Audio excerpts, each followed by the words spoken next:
To protect our security and our economy, we are also boldly embracing American energy independence. The United States is now by far the #1 producer of oil and natural gas anywhere in the world, by far. It's not even close. While many European countries struggle with crippling energy costs, the American energy revolution is saving American families $2,500 every year in lowering electric bills and numbers that people said couldn't happen, and also, very importantly, prices at the pump. We've been so successful that the United States no longer needs to import energy from hostile nations. With an abundance of American natural gas now available, our European allies no longer have to be vulnerable to unfriendly energy suppliers either. We urge our friends in Europe to use America's vast supply and achieve true energy security. With U.S. companies and researchers leading the way, we are on the threshold of virtually unlimited reserves of energy, including from traditional fuels, LNG, clean coal, next-generation nuclear power, and gas hydrate technologies.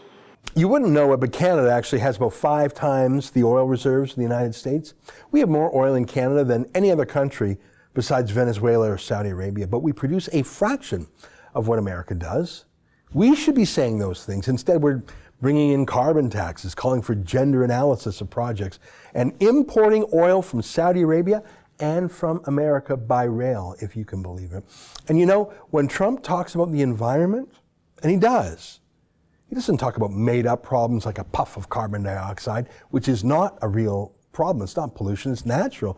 Donald Trump talks about, the environment. At the same time, I'm proud to report the United States is among the cleanest air and drinking water on Earth, and we're going to keep it that way. And we just came out with a report that at this moment, it's the cleanest it's been in the last 40 years. We're committed to conserving the majesty of God's creation and the natural beauty of our world.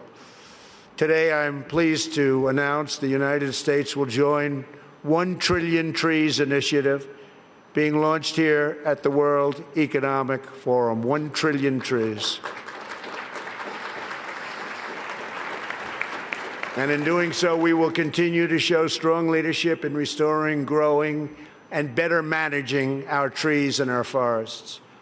Now, we don't need to plant trees in Canada. We have 1 trillion trees in our northern forests already. We don't actually have to plant any more trees at all ever in our future. We have more trees than we ever need, ever will need. But at least if Trudeau were planting trees, he wouldn't be destroying the country, killing jobs, and I suppose we'd have some pretty parks in the cities. Instead, we've got a global warming cult leader who believes that oil is actually evil. Listen to this. This is the opposite of Trudeau's climate cult. This is the opposite of Greta Thunberg shouting at everyone. This is not a time for pessimism. This is a time for optimism. Fear and doubt is not a good thought process, because this is a time for tremendous hope and joy and optimism and action.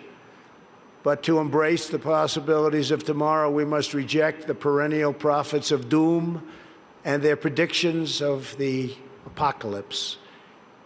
They are the heirs of yesterday's foolish fortune tellers, and I have them, and you have them, and we all have them.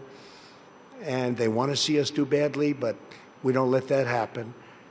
They predicted an overpopulation crisis in the 1960s, mass starvation in the 70s, and an end of oil in the 1990s.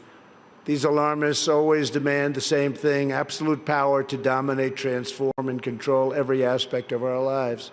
We will never let radical socialists destroy our economy, wreck our country, or eradicate our liberty.